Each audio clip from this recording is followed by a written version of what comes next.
Caroline, welcome back. How does Thanks. it feel to be playing another event, and how's your preparation been so far? It's been good. Just training, working hard, preparing for this week, and obviously the U.S. Open coming up. So happy to be back. Happy to be, playing my first event back in 3 years, a long time.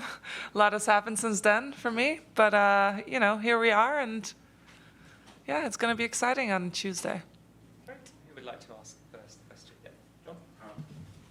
Caroline, just wanted to ask you a little bit about coming back. Obviously, it was a decision you took a lot of time on, but the fact that you got to do a lot of broadcasting in between retiring and coming back, how big of an advantage do you think that's going to be for you? And did that play any role in coming back, being able to see a lot of the players and know their games? Definitely. I think, working kind of behind the scenes and seeing everything, and you see it from a much different perspective, I think definitely played a role in that. And I think it's going to help me with the way I just view the game and when I play myself as well. And, obviously I have to get into the match rhythm myself, but at least I know where I am, where I feel like I'm doing very well, where I can improve. And it's a much clearer picture that you have when you've seen it from the outside. Welcome back. Thank Hopefully the weather is going to be better than the last time you won here. I was wondering, in this second part of your career or second career, depending on how you want to call it, how do you go about setting expectations for yourself and goals? What do you expect to get from the next few tournaments, for example? Well, for me, obviously I haven't played a real match in over 3 years, so it's been a long time, and I realized that my first match is probably not going to be perfect, but I'm going to do my best and fight as hard as I can and try and win and play as many matches here as possible. I hope that I'm going to be at my peak, for the U.S. Open. And realistically, when you haven't been on tour and haven't played a match in so long, no matter how much you've practiced, how many practice sets you've done, you can never replicate being on a match court. So for me, my focus is that I'm going to go out there and do my best. I'm going to play the way that I've practiced and done the sets that I've played here against the girls and back home and in Monaco as well. And it's that's kind of where my head is at, and I'm not stressing. I feel like physically I'm doing great, and mentally I'm doing great, and so that's kind of the main thing. And tennis-wise, I feel like I'm doing great in practice, and it's gonna be just fine when I go out there. So I'm not stressing. I'm not worried. It's just about getting more and more matches in, and the more I play, the better I'm gonna play. Sorry, yes. Carolyn, seeing Serena come back, Svitolina, and other players who have had kids, nobody's come back from 2 kids except going back to Margaret Court.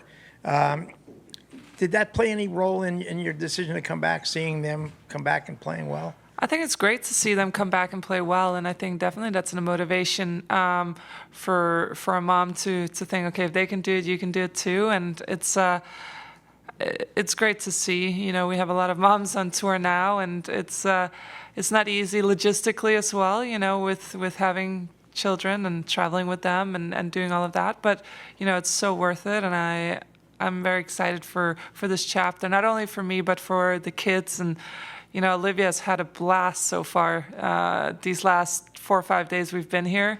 I mean, and I've experienced more of Montreal in these last 5 days than I have in the many times I've been here before. So it's exciting for me too. Hi, Caroline. We were talking to Layla just before, and the fact that about a year ago she was 13 ranked in the world, maybe around 80. You were number 1. Can you describe the pressure of going up the ranks, up the rankings, and then staying there? Because sometimes with bad breaks, injuries, then you go back down. How tough is it to maintain that? I think it's much easier to just grind your way up there. Nobody has expectations from you. Every win is a bonus, and it's you're excited just to make it to the next round or quarterfinal or whatever it may be, or a semifinal. and then all of a sudden you make it up to a high ranking, and you are expected to play at least quarters, semis every week, and I think that's not easy. And not only that, but also every player knows exactly how you're playing. Your matches are shown on TV. There's more stats on you, so it's much harder to stay there than it is to get there, and that's also why you just have to keep improving every single day, every single week, and that's why you don't see. That's why it takes very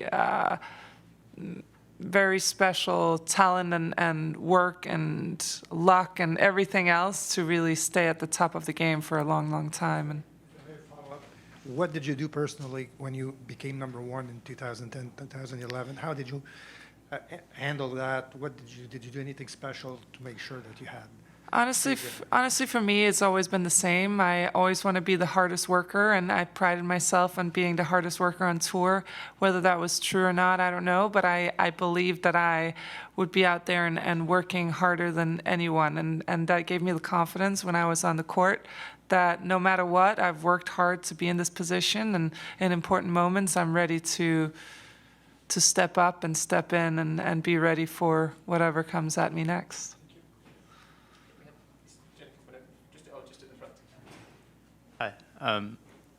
How would you compare women's tennis now to, let's say, when you won the Australian Open?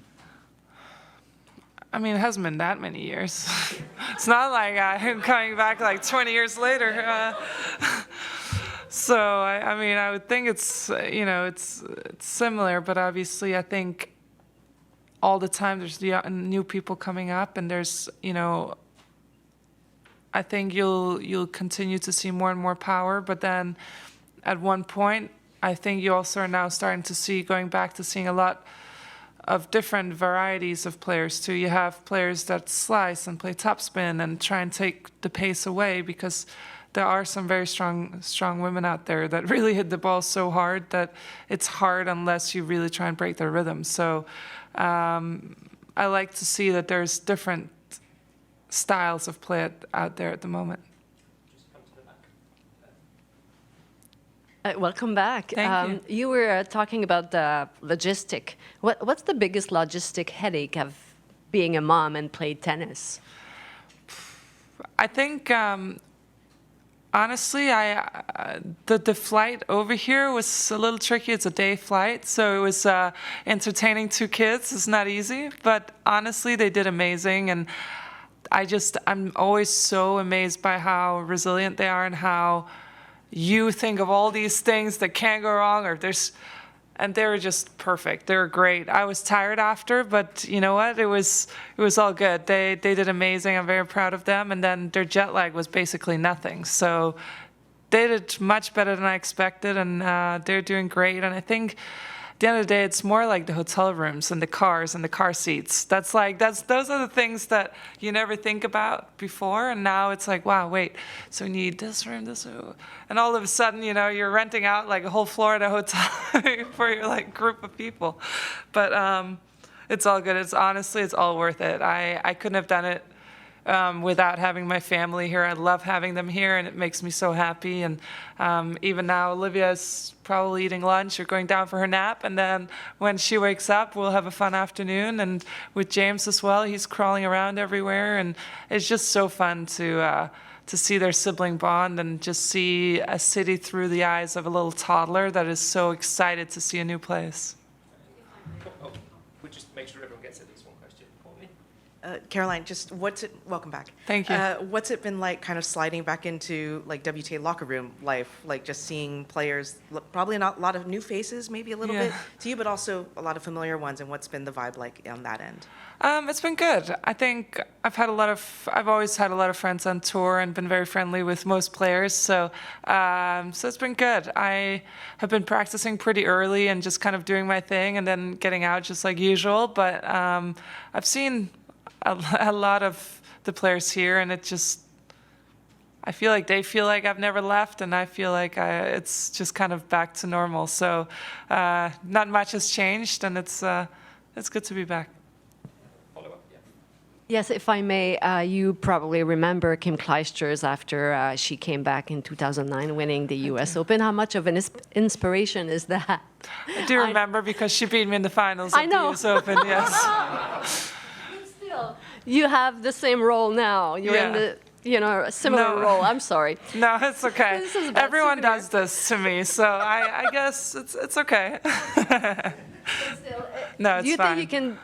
Yeah, I understood your question. It's totally fine, don't and worry. do you think you can do the same thing?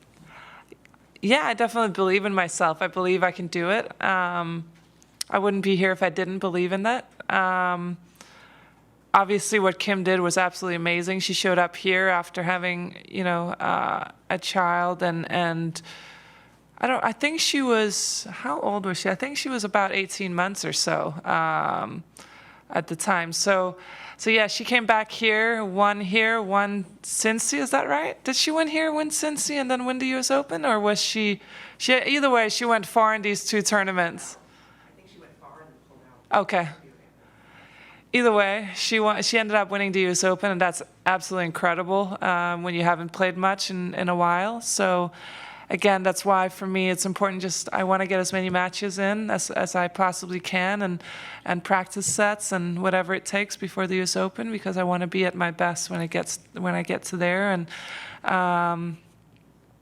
I believe that I can beat anyone when I'm playing my best. But when I'm not, you can also lose to anyone in the draw. So for me, I just need to focus on myself and go out there and practice my hardest and play my best, and that's it. Last two questions. Darcy. Hello, Caroline. Further to that, but I'm sure you've spoken with other players who have left the game and then come back after a few years. I was just curious to know who are those players that you talked to, and what are the main takeaways that you took from any advice you got?